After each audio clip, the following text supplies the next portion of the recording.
মনোযোগ আছে আপনাদের? আমরা সংক্ষিপ্ত সময় আজকে আলোচনা করব ইনশাআল্লাহ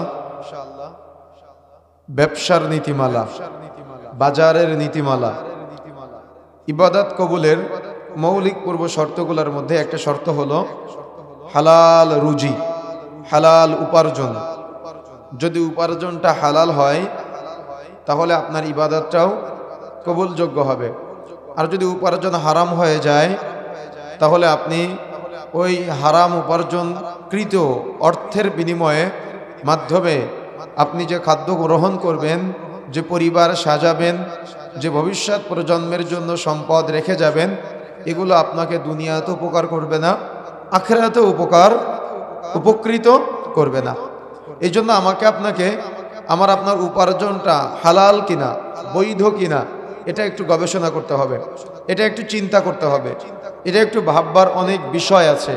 আমরা যেমন সালাত সহিভাবে আদায় করার চেষ্টা করতেছি বেদাতি পদ্ধতি বাদ দিয়ে, সিয়ামের সাহারি ইফতার সঠিক সময় সঠিক পদ্ধতিতে করার চেষ্টা করতেছি বেদাতি সমস্ত পদ্ধতি পরিহার করে, হজের ক্ষেত্রে, জাকাতের ক্ষেত্রে, তাওহীদের ক্ষেত্রে, সব ক্ষেত্রে আমরা বেদাতি শিরকি পদ্ধতি বাদ দিয়ে সুন্নাহ পদ্ধতি এবং তাওহীদের পদ্ধতিগুলো গ্রহণ করেছি, তাই না?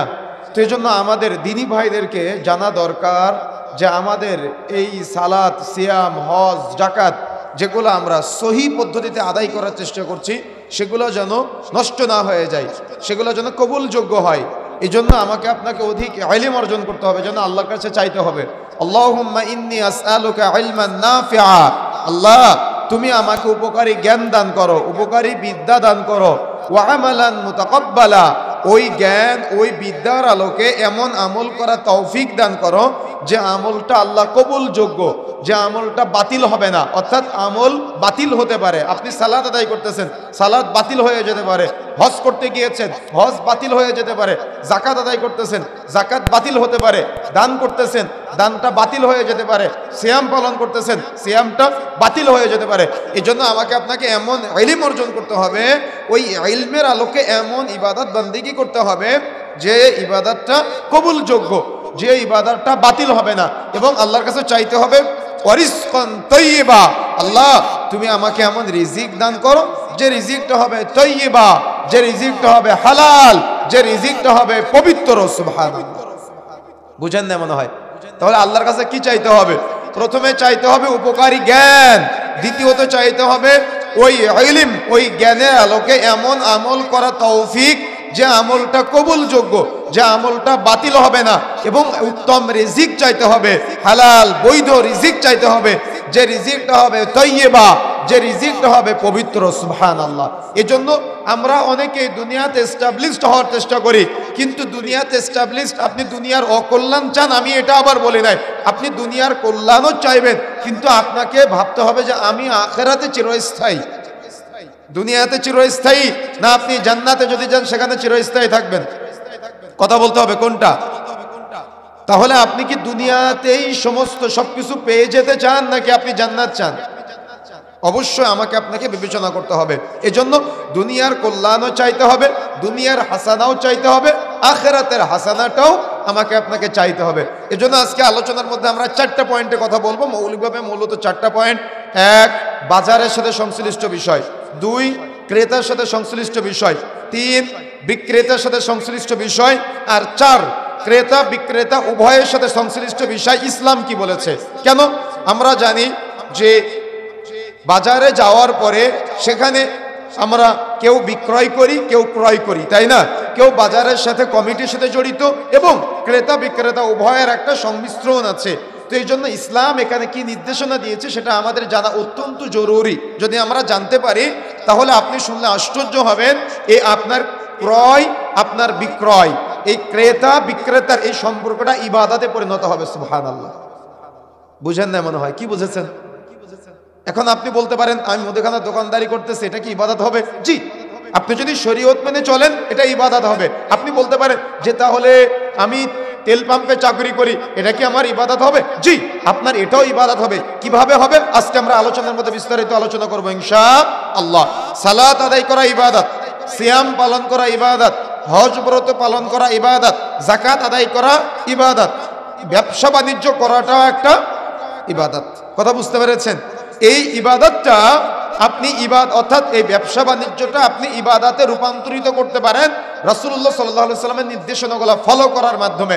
আপনি হয়তো বলতে পারেন যে এত আলোচনা থাকতে কেন আমি এই আলোচনাটা আজকে বেছে নিলাম? আলোচনা বেছে নেওয়ার কারণ আমাদের একটু জ্ঞানের স্বল্পতা আছে।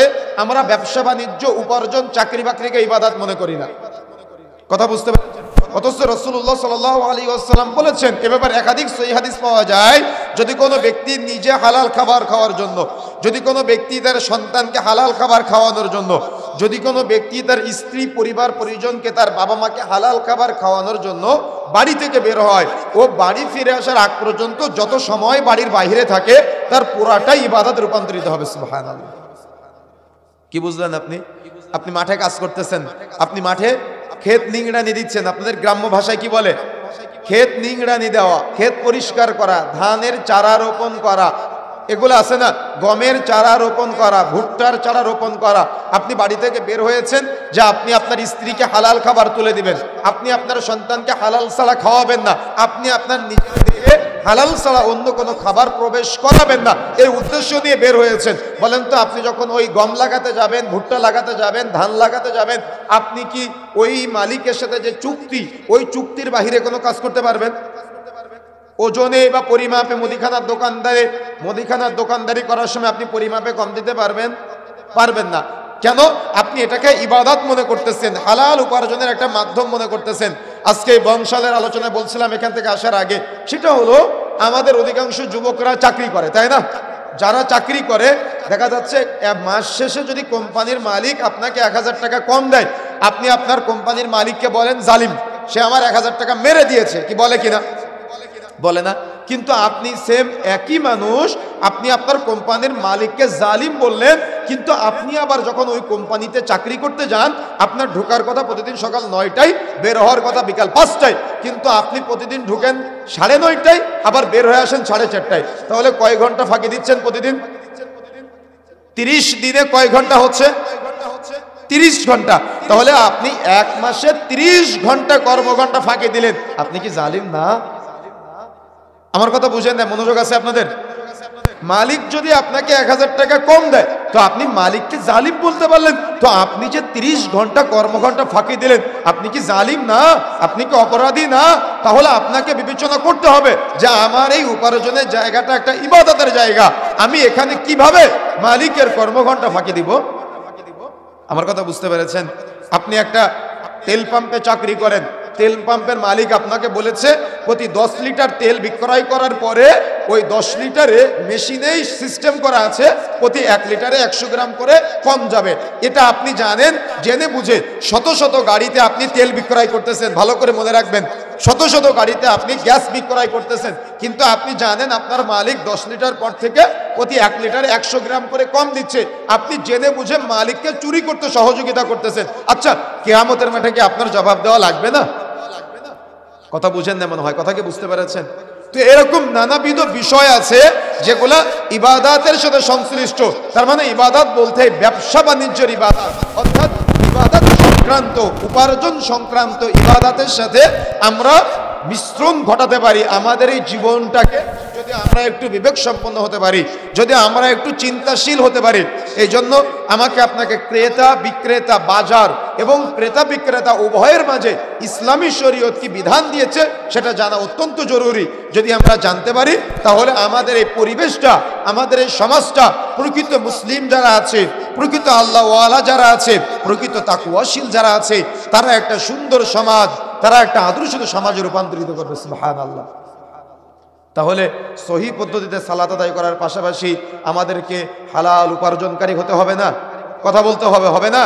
অবশ্যই হালাল উপার্জনকারী হতে হবে, হালাল ব্যবসা বাণিজ্যের অর্থাৎ হালাল বিজনেসম্যান হতে হবে, যেখানে কোনো হারাম পণ্য ক্রয় বিক্রয় করা হয় না। এজন্য অবশ্যই উক্ত বিষয়টা আমাদের জানা জরুরি। আমরা না জানার কারণে আমাদের ব্যবসাটাকে আমরা হারামে পরিণত করে ফেলেছি। আল্লাহ রাব্বুল আলামিন এবং রাসূলুল্লাহ সাল্লাল্লাহু আলাইহি সাল্লাম এ ব্যাপারে আমাদের অধিক গুরুত্ব দিয়েছেন। আল্লাহ রাব্বুল আলামিন এবং রাসূলুল্লাহ সাল্লাল্লাহু আলাইহি সাল্লাম এ ব্যাপারে আমাদের জানিয়েছেন যে আমাদের জন্য ব্যবসাকে হালাল করা হয়েছে, সুদকে হারাম করা হয়েছে। আহাল্লাল্লাহুল বাই'a ওয়া হাররামার রিবা, আমাদের জন্য ব্যবসা হালাল আর সুদ হারাম। কিন্তু আপনার পুরো ব্যবসাটায় যদি সুদের সাথে সংমিশ্রণ ঘটে তাহলে আপনার উপার্জনটা কি হালাল হবে? কথা বুঝেন না মনে হয়? হালাল হবে। এই জন্য প্রত্যেক ইমানদার, প্রত্যেক তাকওয়াশীল, প্রত্যেক আল্লাহওয়ালা যারা আছে, যারা দিনদার নিজেকে দাবি করে, তাদের উচিত তারা একটু এই বিষয়টাকে নিয়ে গবেষণা করা, উক্ত বিষয়টাকে নিয়ে চিন্তা করা। তা না হলে আপনি আজকে আপনার বোনের জমি ফাঁকি দিচ্ছেন কেন? চুরি করতেছেন কেন? আপনার ছেলের জন্য, তাই না? আপনি আপনার ফুফুর জমি ফাঁকি দিচ্ছেন কেন? আপনার ছেলের জন্য। আপনি আপনার ভাইয়ের জমিটা চুরি করতেছেন কেন? আপনার ছেলের জন্য। আপনারা বলেন ফাঁকি দেওয়া, কিন্তু আমি বলি চুরি করা। কথা বুঝেন না মনে হয়?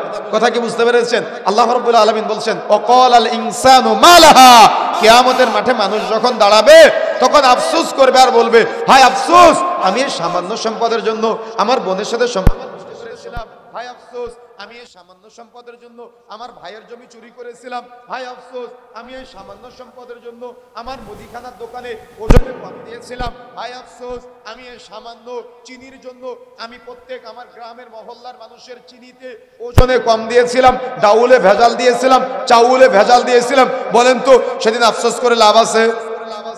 কথা বলতে হবে, সেদিন আফসোস করে লাভ আছে? এই জন্য প্রত্যেক ব্যক্তি কিন্তু আমরা উপার্জনের সাথে জড়িত।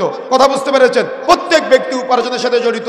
এই জন্য প্রত্যেক ব্যক্তিকে ইসলামী শরীয়তের এই শর্তগুলা, এই নীতিমালাগুলা আমাকে আপনাকে মেনে চলার চেষ্টা করতে হবে। তা না হলে আমার উপার্জনটা যদি হারামে পরিণত হয়, তো আমার দেহ হারাম খাদ্য দ্বারা গঠিত হবে, আমার সন্তানের দেহ হারাম খাদ্য দ্বারা গঠিত হবে, আমার স্ত্রী পরিবার পরিজনের দেহ হারাম খাদ্য দ্বারা গঠিত হবে। তারা হয়তো কেউ জানে না যে আপনি হারাম ইনকাম করে আপনার ছেলেকে খাওয়াচ্ছেন।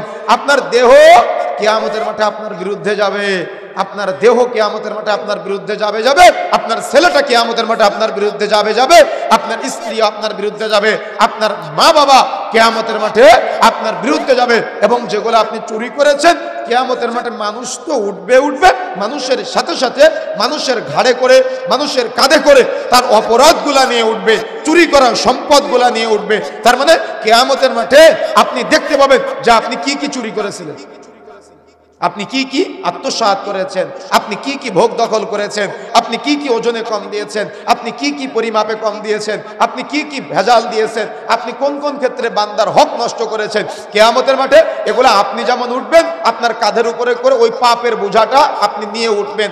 বান্দার যে কষ্টগুলা দিয়েছেন এগুলা নিয়ে উঠবেন। এই জন্য সতর্ক হতে হবে, সাবধান হতে হবে আমাদের, যে আমাকে আপনাকে এই সংশ্লিষ্ট বিষয়গুলা উপার্জনের ক্ষেত্রে আল্লাহর কাছে সবসময় চাইতে হবে অরিজকান তয়্যিবা, উত্তম রিজিক চাইতে হবে, হালাল রিজিক চাইতে হবে, উত্তম উপার্জন আল্লাহর কাছ থেকে চেয়ে নিতে হবে আমাদের। কথা বুঝতে পেরেছেন?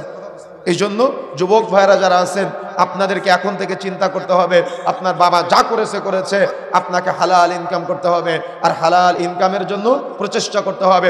যারা দিন আনে দিন খায় তাদের অর্থ দিনে শেষ হয়ে যায়, যারা চাকরি করে তাদের অর্থ মাসের 25 তারিখে শেষ হয়ে যায়। তাহলে আপনাকে কি করতে হবে?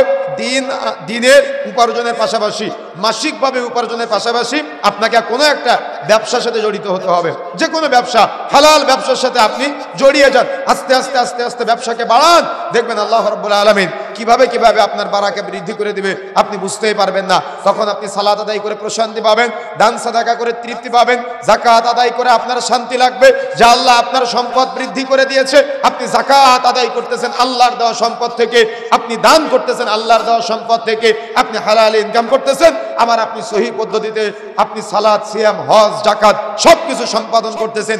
ব্যবসা বাড়তে বাড়তে বাড়তে বাড়তে আপনার একদিন আল্লাহ রাব্বুল আলামিন এত অর্থ সম্পদ দিয়েছে, আপনি মক্কা মদিনায় উমরার জন্য চলে গিয়েছেন, হজের জন্য চলে গিয়েছেন। সুবহানাল্লাহ। এই জন্য কি করতে হবে? টার্গেট করতে হবে, আশা থাকতে হবে, আকাঙ্ক্ষা থাকতে হবে, উদ্দীপনা থাকতে হবে, হৃদয়ে গভীর ভাবনা থাকতে হবে, চিন্তা থাকতে হবে যে আমি কিভাবে আমার সম্পদটাকে হালাল উপার্জনের মাধ্যমে বৃদ্ধি প্রাপ্ত করতে পারি। এই জন্য এই প্রচেষ্টা প্রত্যেকের থাকা দরকার। এই জন্য ব্যবসায়ীদের জন্য শরীয়তের কিছু রুলস, কিছু নীতিমালা আছে। প্রথম নম্বর নীতিমালা হলো বাজারের সাথে সংশ্লিষ্ট কিছু বিষয়। বাজারের সাথে সংশ্লিষ্ট বিষয়ের মধ্যে প্রথমে আমাদের উত্তম স্থান নির্বাচন করতে হবে। অর্থাৎ একটা গ্রাম বা একটা মহল্লার কিছু যুবক যদি তারা ভাবে যে আমরা ব্যবসা করব, তাহলে উত্তম একটা জায়গা নির্বাচনের জন্য ইসলামী শরীয়ত বলেছে। এজন্য যুবকেরা মিলে বা মুরব্বীদের পরামর্শ নিয়ে গ্রামের বা মহল্লার মিডিল পয়েন্টে কোনো একটা জায়গায় একটা স্থান নির্ধারণ করবে, যে স্থানে সবাইকে আসতে সুবিধা হবে। তার মানে শুধুমাত্র আপনি বিক্রয় করতে সুবিধা পাবেন এমনটা না, যাতে করে আপনার দোকানে আপনি যেখান থেকে বিক্রয় করবেন সেখানে আসতে মানুষের সুবিধা হয়। এই জন্য অবশ্যই একটা স্থান নির্ধারণ করতে হবে, যে স্থানটা আপনার মানুষের আসতে সুবিধা হয়, কষ্ট না হয়, ক্রয় বিক্রয়ের ক্ষেত্রে কোনো অসুবিধা না হয়। তবে ওলামায়ে কেরাম ব্যাপারে আরেকটা মত দিয়েছেন, সেটা হলো যে রাসূলুল্লাহ সাল্লাল্লাহু আলাইহি ওয়াসাল্লাম উত্তম বাজার নির্বাচনের ক্ষেত্রে বিক্রেতার ক্ষেত্রে যে নীতিমালা বলেছে তার মধ্যে অন্য আরেকটা ব্যাখ্যা করেছেন। সেটা হলো যে আপনার আশপাশে অনেকগুলো বাজার দেখতে পাচ্ছেন, আপনি চিন্তা করতেছেন যে আমি একটা মুদিখানার দোকান দিব বা আমি একটা হালাল উপার্জনের কোনো একটা দোকান দিব, তখন আপনাকে কি করতে হবে?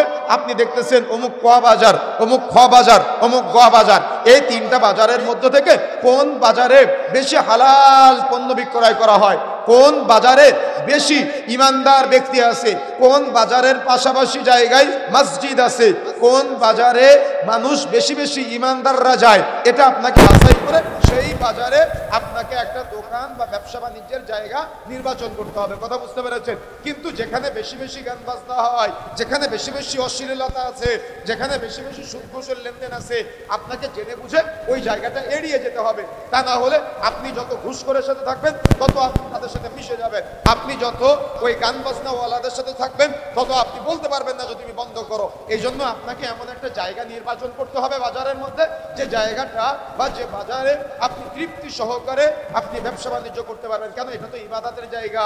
কথা বুঝতে পেরেছেন? এই জন্য উত্তম জায়গা নির্বাচন করা বা উত্তম বাজার নির্বাচন করা, দুইটা পয়েন্ট আমরা একসাথে বলে দিলাম। এরপরে আসেন, সেটা হলো কমিটি। একটা বাজার যখন নির্বাচন হবে তখন ওই বাজারের একটা কমিটি থাকবে, এটা হলো শরীয়তের একটা রুলস। কথা বুঝতে পেরেছেন? তারা নিয়ন্ত্রণ করবে যে এই বাজারে কোন কোন পণ্য বিক্রয় হবে, কোন কোন পণ্য বিক্রয় হবে না। যেমন আমি বুঝলাম যে আপনাদের পাশে এটা দাউদকান্দি বাজার, তাই তো? এই দাউদকান্দি বাজারের আপনি কমিটির ম্যানেজিং ডিরেক্টর একজন। কথা বুঝতে পেরেছেন? এখন আপনি চাইলে ওই বাজারে কোনো দোকানে সিনেমা প্রদর্শন হবে না। কথা বুঝেন না মনে হয়? আবার আপনি যদি চান তাহলে সিনেমা প্রদর্শন চলবে। আগে মানুষ সিনেমা দেখতে যেত আপনাদের নিকটবর্তী সিনেমা হল যেখানে আছে সেখানে, কিন্তু এখন বর্তমানে প্রত্যেকটা বাজারের প্রত্যেকটা চায়ের দোকান এক একটা সিনেমা হল। কি অস্বীকার করতে পারবেন? অস্বীকার করতে পারবেন? আগে মানুষ সিনেমা দেখতে যেত সিনেমা হলে, কিন্তু এখন প্রত্যেকটা চায়ের দোকান এক একটা সিনেমা হল। এই জন্য অবশ্যই অবশ্যই আমাকে আপনাকে শরীয়তের নীতিমালা মনে রাখতে হবে। যারা বাজার কমিটি আছেন, এই কমিটির দায়িত্বশীল যারা আছেন, যদি আপনি এগুলো নিয়ন্ত্রণ করতে না পারেন তাহলে দায়িত্ব ছেড়ে দিবেন। কিন্তু আপনার নেতৃত্বাধীন এলাকায় যদি কেউ এমন সিনেমা প্রদর্শন করে বা কোনো মাদকদ্রব্য বিক্রয় করে, সেটা ছোট থেকে বড় আমরা আলোচনার মধ্যে নিয়ে আসবো, কেমন মাদকদ্রব্য, কেমন সিনেমা। সুতরাং যে কথা মূলত বলতে চাচ্ছি, যে আপনার নেতৃত্ব স্থানীয় এলাকায় বাজারে, অর্থাৎ যে বাজার কমিটি থাকবে তাদের মধ্যে তারা চাইলে ওখান থেকে মাদকদ্রব্য বয়কট করতে পারে, বর্জন করতে পারে, ওখান থেকে সিনেমা বর্জন করতে পারে, ওখান থেকে সুদ ঘুষের লেনদেন বর্জন করতে পারে। বা তারা দেখা যাচ্ছে যখন পণ্যের চাহিদা বাড়ে তখন বাজার যে সিন্ডিকেট চলে, তারা এগুলা চাইলে সিন্ডিকেট বন্ধ করতে পারে। আল্লাহ রাব্বুল আলামিন তাদের উপরে লানত করেছেন, রাসূলুল্লাহ সাল্লাল্লাহু আলাইহি সাল্লাম তাদের উপরে লানত করেছেন, যারা এই পণ্যদ্রব্য জমা করে রেখে, গচ্ছিত করে রেখে একটা কৃত্রিম ক্রাইসিস তৈরি করে তারা বেশি দাম ওটা বাজারে উঠানোর পরে চড়া দামে বিক্রয় করে। এগুলোর সাথে এই বাজার কমিটিরা অনেক সময় জড়িত থাকে। এটা যে দেশের যে বাজারই হোক না কেন, সেটা আপনার দেশের হোক বা আপনার বাহিরের হোক, অর্থাৎ আপনার কুমিল্লার হোক, কুমিল্লার বাহিরের হোক, গোটা পৃথিবীতে যারা আজকে এই বাজার সিন্ডিকেট, ব্যবসা সিন্ডিকেটের সাথে জড়িত, দেখা যাচ্ছে ছোলার দাম রমজান মাসের আগে 50 টাকা কেজি, কিন্তু রমজানের আগে সিন্ডিকেট করে বাজার থেকে আউট করে দিয়ে রমজানের আগের দিন থেকে 120 টাকা করে বিক্রয় হচ্ছে। কেন? তারা বলতেছে পণ্য পাওয়া যাচ্ছে না। এটা কারা করে? বাজার কমিটি করে। এই জন্য ইমানদার, তাকওয়াশীল, পরহেজগার কিছু ব্যক্তির এখানে সংমিশ্রণ দরকার, যারা এগুলো নিয়ন্ত্রণ করতে পারবে, যাতে করে এই বাজার সিন্ডিকেট বন্ধ হয়। পেঁয়াজের বিশাল লাট অর্থাৎ বস্তা বস্তা, ট্রাক নিয়ে এক জায়গায় জমা করে রেখে কৃত্রিম ক্রাইসিস তৈরি করে 50 টাকার পেঁয়াজ 120 টাকা বিক্রয়ের সাথে যারা কমিটি জড়িত, আমি মূলত তাদেরকে বোঝাচ্ছি যারা এরকম কৃত্রিম ক্রাইসিস তৈরি করে সমাজে আজকে মানুষদেরকে হারাম উপার্জনের দিকে, সমাজের মানুষদেরকে জুলুম করে থাকে, কষ্ট দিয়ে থাকে, ইসলাম তাদের উপরে লানত করেছে। সুতরাং সতর্ক হতে হবে, সাবধান হতে হবে।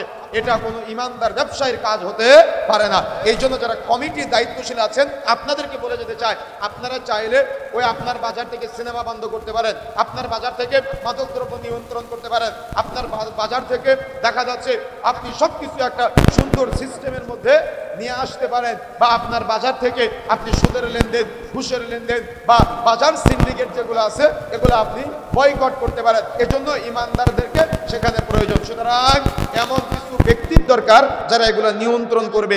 আর যারা দায়িত্ব নিয়েছেন, দায়িত্ব নেওয়ার পরে যদি দায়িত্ব অবহেলা করেন তাহলে কিয়ামতের মাঠে জবাব দেওয়া লাগবে।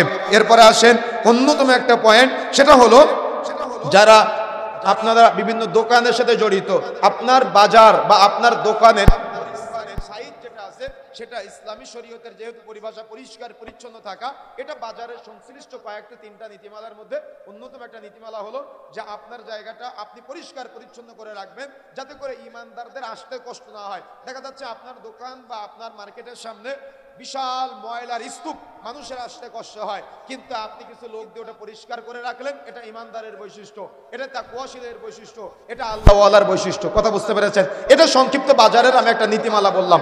এখন আসেন বাজারের নীতিমালার পরে যারা ক্রেতা আছে, বিক্রেতা আছে, বিক্রেতার কিছু নীতিমালা আমি লিস্ট করেছি। তার মধ্যে অন্যতম একটা নীতিমালা হলো ব্যবসার মাধ্যমে আল্লাহর নৈকট্য কামনা করা, এটা প্রধান টার্গেট থাকতে হবে। কি বলেন তো? বলেন আমার সাথে সাথে বলেন। ব্যবসার উদ্দেশ্য কি হবে? কার সন্তুষ্টি? কার সন্তুষ্টি বলেন না কেন? শয়তানের। কার সন্তুষ্টি? ভালো করে বুঝে শুনে বলেন, কার সন্তুষ্টি? আল্লাহর সন্তুষ্টি হতে হবে।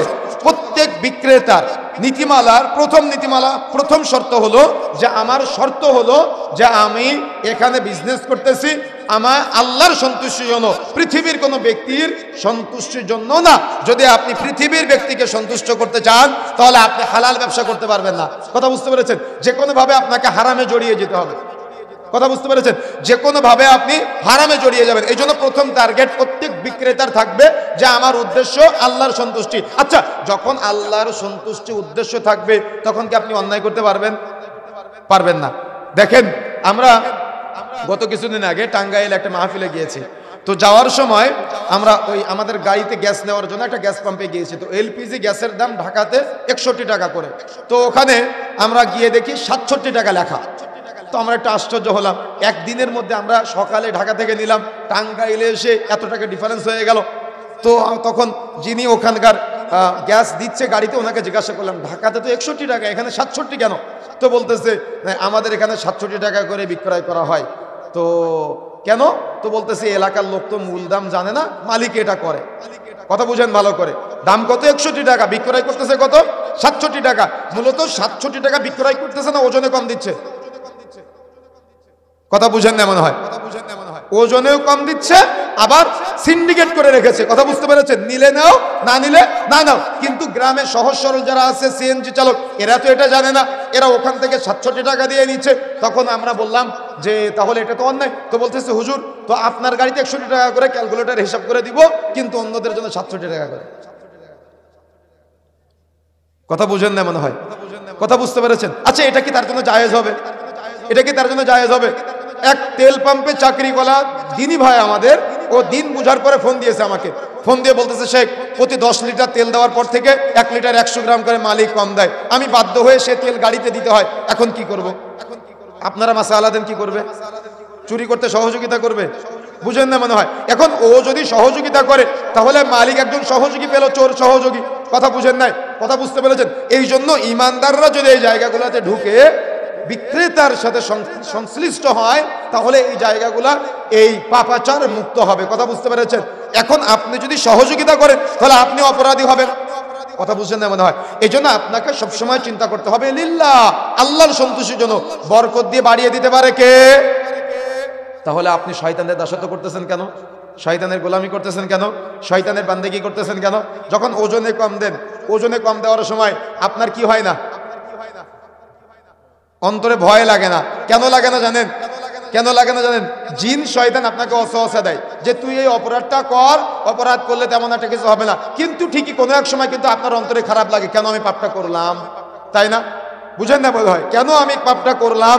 এজন্য প্রত্যেক ব্যবসায়ীকে মনে রাখতে হবে তার উপার্জনটা লিল্লাহ, আল্লাহর জন্য ব্যবসা প্রতিষ্ঠানটা চালু করে দেওয়ার জন্য, এবং প্রত্যেক ব্যবসায়ীকে মনে রাখতে হবে যে আমার এই উপার্জনে যেন আমি কখনো কোনো আমার ক্রেতা বা আমার কাস্টমারকে আমি কখনো না ঠকাই। কথা বুঝতে পেরেছেন? সেটা ওজনে বা পরিমাপের মাধ্যমে হতে পারে, সেটা হতে পারে দেখা যাচ্ছে একটা পণ্যর নাম বলে আর একটা পণ্য দেওয়ার মাধ্যমে, অর্থাৎ ভেজাল দেওয়ার মাধ্যমে হতে পারে, বা দেখা যাচ্ছে বাজার সিন্ডিকেট করে তাকে ঠকানো, তাকে কষ্ট দেওয়া, এরকম বহু পদ্ধতি হতে পারে আমাদের সমাজে আছে। আমাদের বাঙালিদের উদ্দেশ্য কি জানেন? যখন কোনো একটা পণ্য খুব বেশি চাহিদা হয়, সাপোজ দেখা যাচ্ছে আমাদের তো আবেগী জাতি, আমরা কোনো একটা পণ্য আমরা দেখতে পেলাম যে এটা ক্রাইসিস চলতেছে, আমরা বারবার চলে যাই, দাম বেড়ে যাবে দাম বেড়ে যাবে করতে করতে বাজার থেকে ওটা হারিয়ে ফেলি। কথা বুঝেন না মনে হয়? ওটা আমরা কি করে ফেলি? ওটা বাজার থেকে আমরা দ্রুত ওটা ক্রয় করে ফেলি, কিন্তু এটা উচিত না। কথা বুঝতে পেরেছেন? এটা উচিত না। কিনে আবার আপনি জমা করে রাখতেছেন, জমা করতে করতে করতে করতে আপনার এই পণ্যটা আবার নষ্ট হয়ে যায় অনেক সময়। এজন্য এটা উচিত না। আপনি চেষ্টা করবেন যে আমি যদি ওটা ক্রয় করে নিয়ে আসি, বেশি দাম দিয়ে হোক বা কম দিয়ে হোক, তাহলে বাজারে ক্রাইসিস তৈরি হবে। তখন অন্যান্য আমার দিনী ভাই যারা গরিব অসহায় আছে, যারা দিনমজুর করে খায়, তাদের এটা ক্রয় করতে অনেক কষ্ট হবে। কথা বুঝেন না মনে হয়? এই চিন্তাটা আপনার ব্রেনে থাকা লাগবে, এই চিন্তাটা আপনার মগজে থাকা লাগবে। এই চিন্তাটা আমি সৌদি আরবে বিভিন্ন আমাদের ভাইদের মাঝে দেখেছি, বিভিন্ন দোকানদার ভাইদের মাঝে দেখেছি। আমরা এভাবে দেখতে পাই, যেমন রমজান মাসে কিসের দরকার হয় বেশি? খেজুরের দরকার হয়, ছোলার দরকার হয়, চিড়ার দরকার হয়। তারা কি করে জানেন? যখন যে জিনিসের প্রয়োজনীয়তা বাড়ে, তারা কি করে? তারা ওই জিনিসটা কম দামে মানুষদের জন্য সহজ করে দেয়। এটা হলো ইমানদারদের বৈশিষ্ট্য, এটা তাকওয়াশীলদের বৈশিষ্ট্য, এটা আল্লাহওয়ালাদের বৈশিষ্ট্য, এটা নবীওয়ালাদের বৈশিষ্ট্য, এটা ইমানদার মুখলিস যারা আছে তাদের বৈশিষ্ট্য। আর আমাদের মতো যারা অল্পতেই বেশি বড়লোক হওয়া ধান্দা করি, আমাদের চিন্তা ওটা বাজারে ক্রাইসিস তৈরি করে দিয়ে আমার দোকানে নিয়ে এসে 10 টাকার জিনিস 50 টাকা বিক্রয় করা। কি চলতেছে না আমাদের সমাজে? এগুলাই চলতেছে আমাদের সমাজে। এই জন্য আমাকে আপনাকে সবসময় চিন্তা করতে হবে লিল্লাহ, আল্লাহর জন্য আমার এই ব্যবসায়িক নীতিমালাটা চলবে। এরপরে আসবে হালাল পণ্য বিক্রয় করা। কোন হারাম পণ্য যেন না থাকে, হালাল সেটা বিক্রয় করবেন। হালাল কাজে সহযোগিতা করলেও নেকি সম্পৃক্ত হতে থাকে। এই জন্য হালাল যেগুলো আছে সেই পণ্যগুলো বিক্রয় করবেন। তারপরে অন্যতম একটা গুরুত্বপূর্ণ বিষয়, সেটা হলো হালাল পণ্য বিক্রয় করার পাশাপাশি হারাম পণ্যগুলো বর্জন করা। হারাম পণ্য বর্জন করা। এখন আপনি হয়তো বলতে পারেন যে আমি হারাম পণ্য বলতে বুঝলাম না, আমি একটু বুঝাই দিই আপনাকে। দেখা যাচ্ছে অনেকগুলো পয়েন্ট আছে, এর মধ্যে একটা পয়েন্ট হলো যে আপনি মাদক দ্রব্য সেবন করতে সহযোগিতা করলেন। কথা বুঝেন না? আমি একটা পয়েন্টে উদাহরণ দিচ্ছি, বাকি বহু পয়েন্ট আছে, বহু উদাহরণ আছে, ভালো করে মনে রাখবেন। আপনি কি করতে সহযোগিতা করলেন বলেন তো? মাদক দ্রব্য সেবন করতে সহযোগিতা করলেন।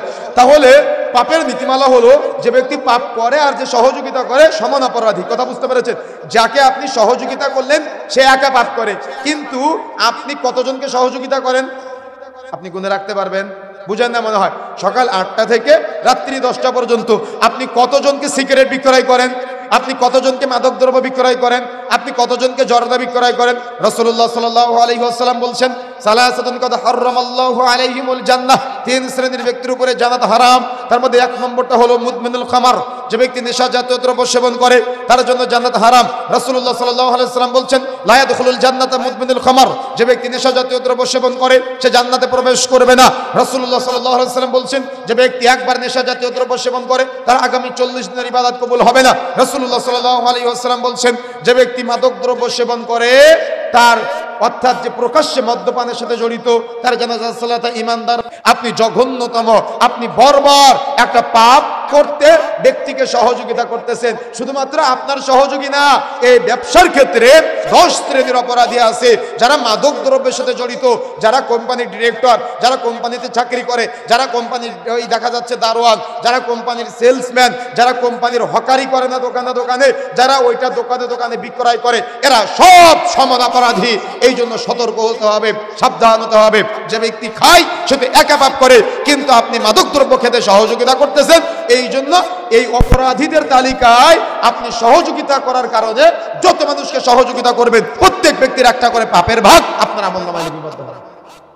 বুঝেন না মনে হয়? কি বুঝেছেন? কিছুই বুঝেন নাই। কালকে সকালে আবার বিক্রয় করবেন, কিছুই বুঝতে পারেন নাই। আপনার চায়ের দোকানে আপনি সিগারেট বিক্রয় না করলে মনে করেন যে আমার তো চাই বিক্রয় হবে না, কিন্তু আপনার এই উপার্জনটা হারামে পরিণত হয়ে যাচ্ছে। ওই যে বলেছিলাম না, বাজার কমিটি চাইলে মাদকদ্রব্য নিয়ন্ত্রণ করতে পারে, তারাও নিয়ন্ত্রণ করলো না, দোকানদারও নিয়ন্ত্রণ করলো না। বাজার কমিটি চাইলে সিনেমাও নিয়ন্ত্রণ করতে পারে, কিন্তু তারাও করলো না, দোকানদারও করলো না। প্রত্যেকটা চায়ের দোকান এক একটা সিনেমা হল, প্রত্যেকটা চায়ের দোকান এক একটা সিনেমা হল। কিভাবে মনে রাখার চেষ্টা করবেন? ওই যে সকাল 8টা থেকে রাত্রি 10টা পর্যন্ত আপনি সিনেমা দেখাচ্ছেন, গান শোনাচ্ছেন, নাটক দেখাচ্ছেন। ডিশের টাকা কে দেয়? আপনি দেন। কারেন্টের বিল কে দেয়? আপনি দেন। টিভি কার টাকায় ক্রয় করা? আপনার টাকায় ক্রয় করা।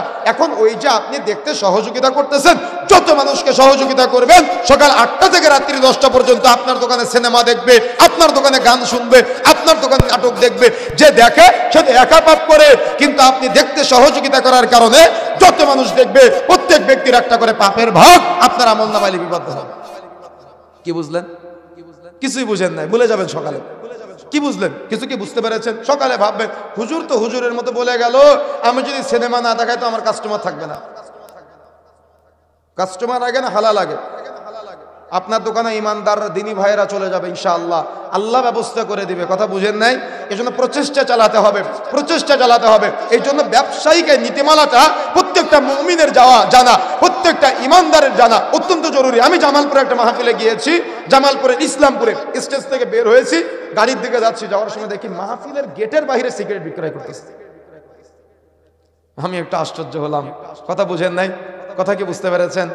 তো ওনাকে বললাম, আমি এভাবে বলি না কোনো সময়, কিন্তু দিনী ভাইরা সবাই সাথে ছিল, ওনাকে বললাম যে ভাই, আমরা এত সিগারেটের বিরুদ্ধে, মাদক দ্রব্যের বিরুদ্ধে এত বক্তব্য দিই, আর যেখানে বক্তব্য দিচ্ছি সেখানে আপনি বিক্রয় করতেছেন।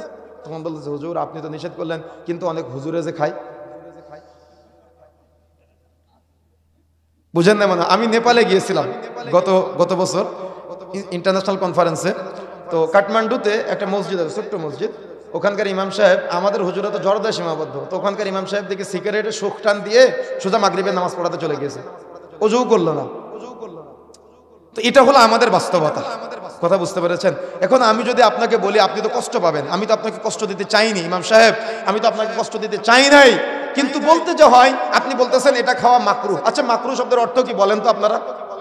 হ্যাঁ, অপছন্দনীয়। তো আমি কে? ইমাম। আমি রাহবার, সমাজের মানুষের পথ প্রদর্শক, তাই না? তো আমি যদি রাহবার হয়ে আমি যদি অপছন্দনীয় কাজ করি, তো সমাজের মানুষ কি করবে? বুঝাতে পারি না মানে আমি আপনাদের, বুঝতে পেরেছেন? এই জন্য দায়িত্বহীন ভাষায় বলে যেতে চাই, হাজী সাহেব যদি হজ করে এসেও জর্দা খায়, ওই জর্দা কিন্তু হালাল না। কথা বুঝতে পেরেছেন? কথা বুঝতে পেরেছেন? এই জন্য মদখোর, জুয়াখোর, ফেন্সিডিলখোর, হিরোইনখোর, বিড়িখোর, সিগারেটখোর, গুলখোর, জর্দাখোর, তামাকখোর যারা খায় তারা তো একা পাপ করে, কিন্তু আপনি বিক্রয় করলে যত মানুষের কাছে বিক্রয় করবেন, প্রত্যেক ব্যক্তির একটা করে পাপের ভাগ আপনার আমলনামায় লিপিবদ্ধ হবে। এর জন্য বিক্রেতা হিসেবে আপনাকে এটা জানতে হবে। বিক্রেতা হিসেবে আপনাকে এটা জানতে হবে। পাশের চায়ের দোকানদার সিনেমা দেখায়, আপনি দেখাচ্ছেন না, কাস্টমার কম, আল্লাহ আপনার পরিবারে বারাকাতে বৃদ্ধি করে দেবে। হয়তো ইনকাম তার সাথে আপনার 500 টাকা কম, কিন্তু আল্লাহ আপনার পরিবারে বালা মুসিবত কম দিবে, রোগ বিপদ কম দিবে। কিন্তু আপনি হারাম ইনকাম করার জন্য ছুটলেন কেন? আমার কথা বুঝতে পেরেছেন নাকি রাগ করলেন? কথা কি বুঝতে পেরেছেন? রাগ করলে কিছু করার না, শুনতে যে হবে, দাওয়াত দিয়েছেন কেন? কথা বুঝতে পেরেছেন?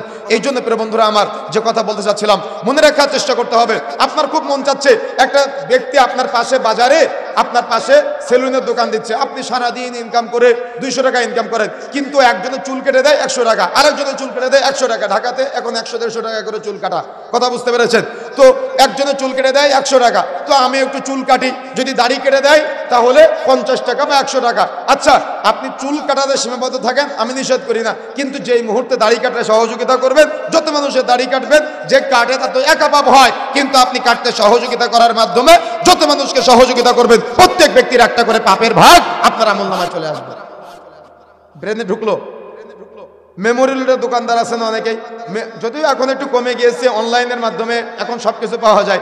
এজন্য মেমোরিয়ালের দোকান এখনো কিছু কিছু জায়গায় আছে, বা দেখা যাচ্ছে বিভিন্ন জায়গাতে মোবাইলের মাধ্যমে ট্রান্সফার হয়। তো আপনি যে এটা বিক্রয় করলেন, বা আপনি একজন বিক্রেতা আর আপনার একজন ক্রেতা আছে যে আপনার কাছ থেকে নিচ্ছে গান, নাটক, সিনেমা, অশ্লীল কোনো কিছু, তো আপনি যে বিক্রয় করলেন, যে দেখে সে একা পাপ করে, কিন্তু আপনি দেখতে যত মানুষকে সহযোগিতা করেছেন, প্রত্যেক ব্যক্তির একটা করে পাপের ভাগ আপনার আমলনামায় চলে আসবে। এজন্য বিক্রেতা হিসেবে নীতিমালাটা মনে রাখার চেষ্টা করতে হবে। সততা বজায় রেখে ব্যবসা করা, সত্য বলতে হবে, মিথ্যা কসম করা যাবে না। মিথ্যা কসম করা, আমরা মাছ কিনতে গেলে একজন জেলে, যারা মাছ বিক্রয় করে, জানি না আপনাদের এদিকের ভাষায় কি বলে, তো যিনি মাছ বিক্রয় করে তার কাছে যখন মাছ কিনতে যাবেন সঙ্গে সঙ্গে টাটকা মুখের উপরে বলে দিবে, মাছটার দাম তো 320 টাকা কিনা, জান আপনাকে 300 টাকা দিয়ে দিলাম। ভাই আপনাকে তো মিথ্যা বলতে বলি নাই, আপনি 5 টাকা ইনকাম করেন, আপনি কেজিতে 20 টাকা ইনকাম করেন, এই যে মিথ্যা বললেন, মিথ্যা কসম করলেন, এটা আপনার জন্য নাজায়েজ হয়ে গেল, এটা আপনার জন্য হারাম হয়ে গেল, এটা আপনার জন্য উপার্জনটা অবৈধ হয়ে গেল। আপনি মিথ্যা কসম কেন করলেন? আল্লাহ রাসূল সাল্লাল্লাহু আলাইহি ওয়াসাল্লাম তাদের উপরে লানত করেছেন যারা মিথ্যা কসম করে। মিথ্যা কসম করা যাবে না। আপনি বলতেছেন যে এই ডাউল অমুক সময়ে কিনে নিয়ে আসে 100 টাকা, কিন্তু যাও তোমাকে 95 টাকা করে দিয়ে দিলাম, একটু লসে দিয়ে দিলাম, এই কথাটা বলার দরকার আছে আপনার? কথা বুঝেন না মনে হয়, এই কথাটা বলার দরকার আছে? এই কথাটা বললেন মানে আপনি মিথ্যা কসম করলেন, আপনি সততা বজায় রাখলেন না। যেটা বললেন আপনার উপরে বিশ্বাস। আমরা দেখেছি কোনো একদিন কোনো এক জায়গায়, নাম বলতেছি না, কোনো এক বাজারে এক মার্কেটে গিয়েছি আমার ফ্যামিলিকে নিয়ে, তো কোনো একটা পণ্য ক্রয় করলাম, তো যাওয়ার পরে উনি আমাকে চিনি, অনলাইনে দেখে, তো অনেক আমাকে খুব মহাব্বত করলো, ভালোবাসা দিল। দেওয়ার পরে দেখা যাচ্ছে যে কোনো একটা পণ্য আমি নিলাম, নেওয়ার পরে কোনো একটা দাম ফিক্স করে বললো, কারণ দিনই ভাই দামাদামি তো আর করা যায় না, তো আমি ওটা নিয়ে চলে আসলাম। তো পাশের আর একটা দোকানে পরবর্তীতে গিয়েছি, গেলে বলতেছে উনি তো কমপক্ষে 500 টাকা আপনার কাছ থেকে বেশি নিয়েছে। বুঝেন না মনে হয়, বুঝতে পেরেছেন? তো এরকম প্রবণতা কিন্তু আমাদের মাঝে অহরহ দেখা যায়। তার মানে আমাদের মাঝে এই সিস্টেমগুলা, এই পদ্ধতিগুলা আমাদের মাঝে খুব বেশি দেখা যায়। এই বাজারের সাথে যে নীতিমালাগুলো আছে বা বিক্রেতার সাথে যে নীতিমালাগুলো আছে, তার মধ্যে অন্যতম একটা নীতিমালা হলো ব্যবসার সততা বজায় রাখতে হবে। আপনি সততা বজায় রাখবেন, আল্লাহ বারাকা বৃদ্ধি করে দিবে। আপনি বুঝতে পারবেন না যে কিভাবে আপনার বরকত বৃদ্ধি প্রাপ্ত হচ্ছে, কিন্তু আপনার বরকত বাড়তেই থাকবে। আপনি এটা বুঝতে পারবেন না কিভাবে আল্লাহ আপনার আয় উপার্জন বৃদ্ধি করে দিবে। এই জন্য সততা বজায় রাখবেন, যেটা সত্য সত্যটা বলবেন, যেটা মিথ্যা, যেটা কোনো ত্রুটি আছে ত্রুটিটা আপনি বলে দিবেন, কিন্তু কোনো সময় ত্রুটি গোপন করবেন না, অর্থাৎ কোনো পণ্যের ত্রুটি গোপন করবেন না। সততার নীতিমালা কি বলেন তো? সততা তো বুঝলেন, কিন্তু সততার নীতিমালা হলো পণ্যের ত্রুটি গোপন না করা, আমে ফরমালিন দেওয়া। আপনি বলতেছেন ফরমালিন দেওয়া না, এটা হলো ত্রুটি গোপন করা। কথা বুঝেন না মনে হয়? তাহলে এটা ইসলামের একটা বিশাল উৎস, ব্যবসার সাথে সম্পৃক্ত, কিন্তু আমাদের দিনী ভাইদের মাঝে আলোচনা হয় না, যার কারণে ওরা ব্যবসা করতেছে। বলতেছে অনলাইনে একটা পণ্য দেখা যাচ্ছে অনেকে বিক্রয় করতেছে, এখন খেজুরের গুড়, আমি ভালো করে বুঝি, আপনাদের ভালো করে বুঝেন। ও জীবনে কোনোদিন সাপোজ দেখা যাচ্ছে যশোরে গুড় বেশি তৈরি হয়, তো ও জীবনে যশোরে যায় নাই, কিন্তু ও অনলাইনে ঘোষণা দিচ্ছে যে আমার নিজস্ব কারখানায় গুড় তৈরি হচ্ছে, কিন্তু ও যশোরে যায়নি। কিন্তু কথা বুঝেন নাই, কিন্তু বলতেছে যশোরে আমার নিজস্ব কারখানায় গুড় তৈরি হচ্ছে। তাহলে কি আপনি নীতিমালা বজায় রাখলেন? কথা বুঝেন না মনে হয়? তাহলে আপনি মানুষকে প্রতারণা করলেন, আপনি মানুষকে ধোঁকা দিলেন। এই জন্য আপনাকে সর্বদা সতর্ক থাকতে হবে, সাবধান থাকতে হবে, যাতে করে কোনো প্রকার আপনার মাধ্যমে মানুষ না ঠকে যায়, আপনার মাধ্যমে মানুষ কষ্ট না পায়। এই জন্য এই নীতিমালা মনে রাখতে হবে। এরপরে আসেন পণ্যের দোষ ত্রুটি বলে দেওয়া। আপনি দোষ ত্রুটি গোপন না করে যদি আপনি একটু দাম কম রেখে দোষ ত্রুটি বলে বিক্রয় করেন, তাহলে অসুবিধা নাই। তার মানে আপনি ত্রুটিটা বলে দিবেন। যদি আপনার কোনো একটা পণ্য ড্যামেজ হতেই পারে, খারাপ হতেই পারে, কিন্তু আপনাকে বলতে হবে যে এটা একটু সমস্যা আছে, বা এই সিটটাই এখানে একটু ছেঁড়া আছে, না দিয়ে আপনি পাঠিয়ে দিলেন। পাঠিয়ে দেওয়ার পরে যখন রিটার্ন করতেছে আপনি বলতেছেন যখন দিয়েছিলাম তখন তো ছেঁড়া ছিল না। এমন আছে না আমাদের সমাজে? এজন্য ব্যবসা করার সময় আপনাকে এই রুলস, এই নীতিমালা ফলো করতে হবে। ত্রুটি গোপন না করে ত্রুটি বর্ণনা করা, ত্রুটি বলে দেওয়া, এটা নীতিমালাটা ফলো করবেন।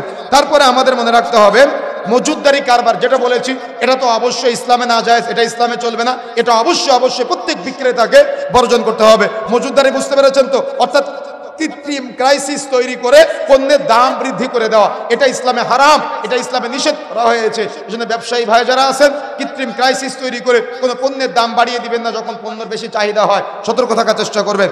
এরপরে আসেন ভেজাল বা ধোকা আছে না অনেক কিছুর মধ্যে। আপনি একটা বললেন কিন্তু সেটা না করে অন্যটা, আপনি সেটা যে কোনো পণ্যের ক্ষেত্রে হতে পারে, যে কোনো খাবারের পণ্য হতে পারে, আসবাবপত্রের পণ্য হতে পারে।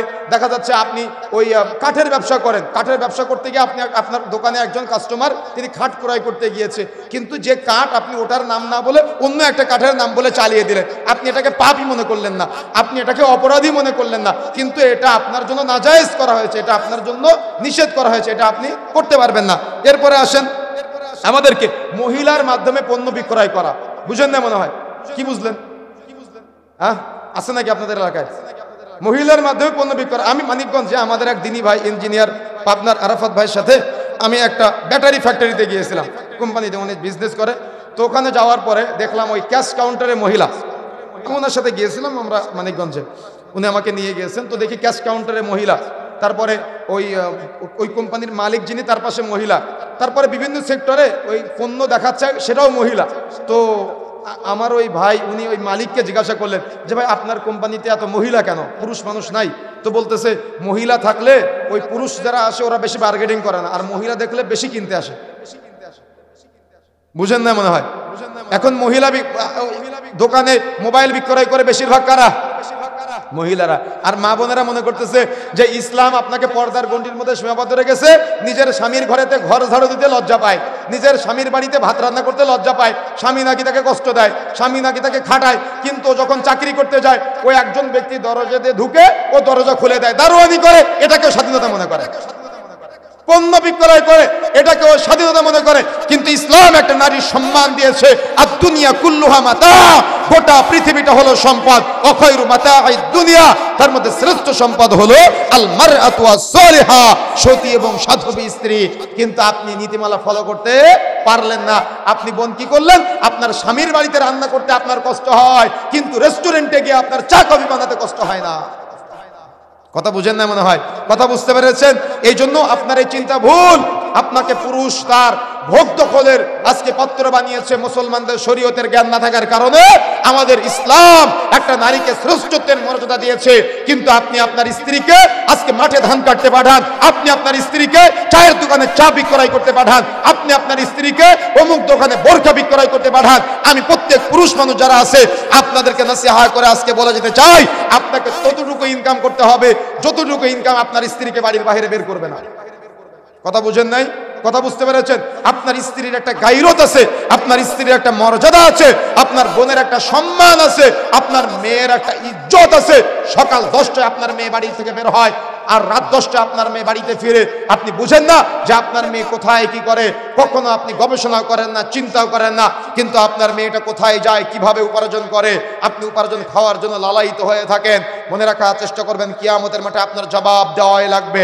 এই জন্য যারা মহিলাদের মাধ্যমে পণ্য বিক্রয়ের কাজে সহযোগিতা করতেছেন বা ব্যবসার সাথে জড়িত, ইসলামে এটা নাজায়েজ করা হয়েছে।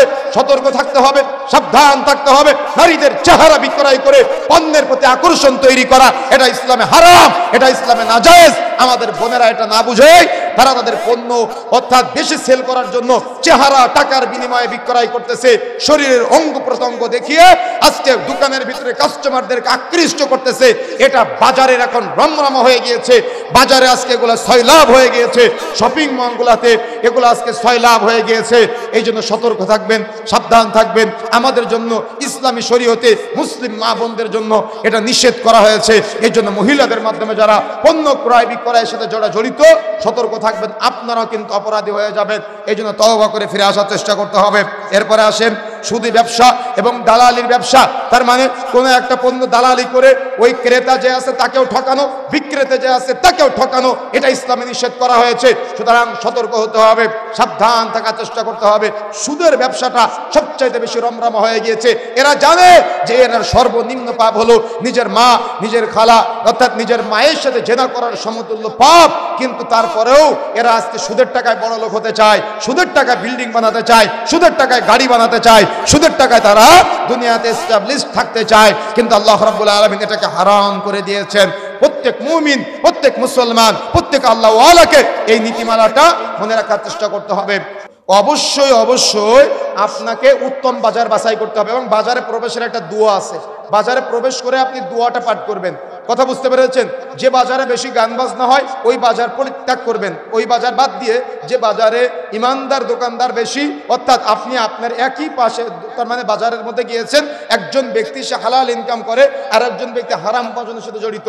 ইমানদারদের উচিত হবে, যারা ক্রেতা আছে তাদের উচিত, যে ব্যক্তি হালাল পণ্য বিক্রয় করে তার ইনকামটা কম হচ্ছে কিন্তু আপনি তার কাছে যাবেন। কথা বুঝতে পেরেছেন? এটা হলো ইমানদার যারা ক্রেতা আছে তাদের অন্যতম একটা বৈশিষ্ট্য, যে তাদেরকে সহযোগিতা করা যারা হালাল ইনকাম করতেছে এবং উত্তম বাজার বাছাই করা, যে বাজারে গেলে আপনি গান বাজনা শুনতে পাবেন না, যে বাজারে গেলে অশ্লীলতা দেখতে পাবেন না। এজন্য যারা ক্রেতা আছেন তাদেরকে উত্তম বাজার বাছাই করতে হবে। তারপরে হালাল পণ্য ক্রয় করবেন। আপনি যে পণ্যটা ক্রয় করবেন যেন আপনার পণ্যটা হালাল হয়, পণ্যটা যেন হারামে পরিণত না হয়, সেদিকে আপনাকে খেয়াল রাখতে হবে। তারপরে আপনাকে মনে রাখতে হবে যে হারাম পণ্য ক্রয় করা থেকে বিরত থাকা এবং ক্রেতার সাথে ভালো ব্যবহার করা। যিনি আপনাকে ক্রেতা বিক্রেতা উভয়কে ভালো ব্যবহার করবে, বিক্রেতাও ক্রেতার সাথে ভালো ব্যবহার করবে, ক্রেতাও বিক্রেতার সাথে উত্তম আচরণ করবে, উত্তম ব্যবহার করবে।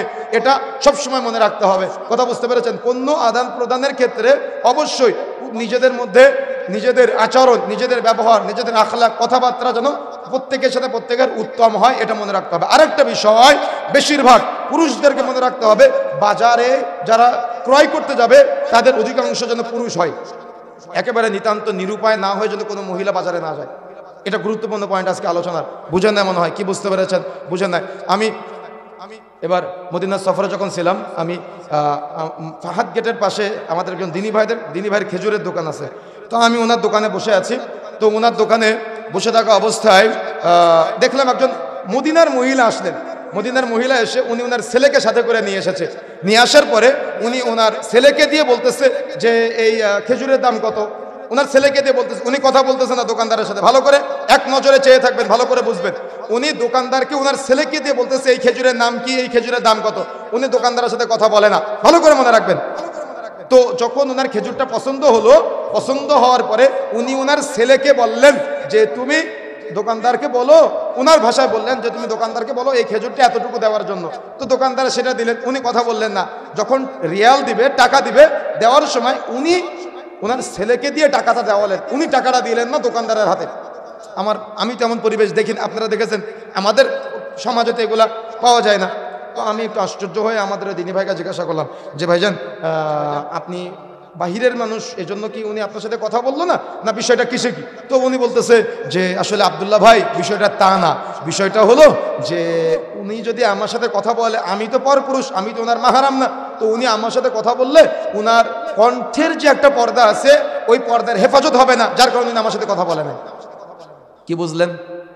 কিছুই বুঝেন নাই, কিছুই বুঝতে পারেন নাই। আজকে বলে যাচ্ছে আগামীকাল সকালে আপনার স্ত্রী আর আপনার মেয়ে মার্কেটে গিয়ে আপনি স্টিল পুতুলের মতো দোকানদারের সামনে দাঁড়ায় থাকবেন, আর আপনার স্ত্রী আর আপনার মেয়ে বলবে ভাইয়া ভাইয়া এটা দাম কমানো যায় না, কি তাই না? কথা বুঝেন না মনে হয়? কথা কি বুঝতে পেরেছেন? হ্যাঁ, আপনি কাপুরুষ দাঁড়িয়ে আছেন আর আপনার স্ত্রী আর আপনার মেয়ে দরদাম করতেছে। এটা যদি আপনার নীতি হয় তাহলে আপনার বিবাহ করার আমি মূল্যায়ন বুঝি না, আমি আপনার গায়রত বুঝি না, আমি আপনার ব্যক্তিত্ব এখনো পর্যন্ত বুঝতে পারি নাই। আপনার ব্যক্তিত্ব শূন্যের কোঠায়, আপনার ব্যক্তিত্বের কোঠা পূরণ করতে হবে। কথা বুঝতে পেরেছেন? এই জন্য এই ক্রেতার ক্ষেত্রে অবশ্যই নীতিমালা ফলো করতে হবে যে অবশ্যই যাতে করে পুরুষ ক্রেতা যাতে করে বেশি যায়, একেবারে নিরুপায় না হয়ে কোনো মহিলা ক্রেতা হবে না। সুতরাং এই নীতিমালাটা ফলো করার চেষ্টা করতে হবে আমাদের। আরও ক্রেতা ও বিক্রেতার উভয়ের সাথে কিছু সংশ্লিষ্ট নীতিমালা আছে, আমরা অন্য পরবর্তী দিনে আলোচনা করবো ইনশাআল্লাহ। তবে যেহেতু আমাদের শেখ চলে এসেছেন, আমি আলোচনার সামনে নিয়ে যেতে চাচ্ছি না। তবে আমি যেটা বলতে চাই আপনাদের যে ইসলামে ব্যবসাটা অত্যন্ত গুরুত্বপূর্ণ একটা ইবাদত। কথা বুঝতে পেরেছেন? আপনি বাড়ি থেকে বের হবেন, ফিরে আসার আগ পর্যন্ত যত সময় বাড়ির বাইরে থাকবেন পুরোটা ইবাদত রূপান্তরিত হবে। সুবহানাল্লাহ। যদি আপনি নিয়ত করেন আপনি নিজে হালাল খাবার খাবেন, পরিবারকে খাওয়াবেন, সন্তানকে হালাল খাবার খাওয়াবেন, সালাত আদায় করা ইবাদত, সিয়াম পালন করা ইবাদত, হজ পালন করা ইবাদত, দান সাদাকা করা ইবাদত। আপনার ব্যবসাটাও আপনি ইবাদতে রূপান্তরিত করার চেষ্টা করেন। আপনি সৎ ব্যবসায়ী হলে আপনি নবীদের সাথে জান্নাতে থাকতে পারবেন। সুবহানাল্লাহ। এই জন্য এই প্রচেষ্টা করতে হবে। ব্যবসা করবেন, ব্যবসাকে আপনি ছোট মনে করবেন না, ছোট হোক বড় হোক, প্রত্যেক ব্যবসা হালাল ব্যবসা, সততার ব্যবসার সাথে জড়িয়ে থাকবেন ইনশাআল্লাহ। আল্লাহ রাব্বুল আলামিন কবুল করুন। আল্লাহ রাব্বুল আলামিন সংক্ষিপ্ত সময়ে যে কথাগুলো বললাম আমি সহ আমাদের সবাইকে আল্লাহ রাব্বুল আলামিন এই নীতিমালাগুলো ফলো করার এবং আমলে বাস্তবায়ন করার তৌফিক দান করুন, বলেন আমিন। আল্লাহ রাব্বুল আলামিন আমাদের সবাইকে হালাল উপার্জন করার মাধ্যমে আল্লাহ রাব্বুল আলামিনের প্রিয় বান্দাদের অন্তর্ভুক্ত হওয়ার তৌফিক দান করুন, আল্লাহুম্মা আমিন। আমরা যারা একসাথে উপস্থিত হয়েছি আল্লাহ রাব্বুল আলামিন কোনো একদিন আমরা এই আমলে বাস্তবায়ন করার মাধ্যমে আমরা জান্নাত চাই, এবং আমরা যেন সবাই একসাথে কোনো একদিন জান্নাতে এভাবে একসাথে বসে গল্প করতে পারি, বলেন আমিন। আল্লাহ রাব্বুল আলামিন তৌফিক দান করুন। সুবহানাকাল্লাহুম্মা ওয়া বিহামদিক আশহাদু আল্লা ইলাহা ইল্লা আনতা আস্তাগফিরুকা ওয়া আতুবু ইলাইক। আসসালামু আলাইকুম ওয়া রাহমাতুল্লাহি ওয়া বারাকাতুহু।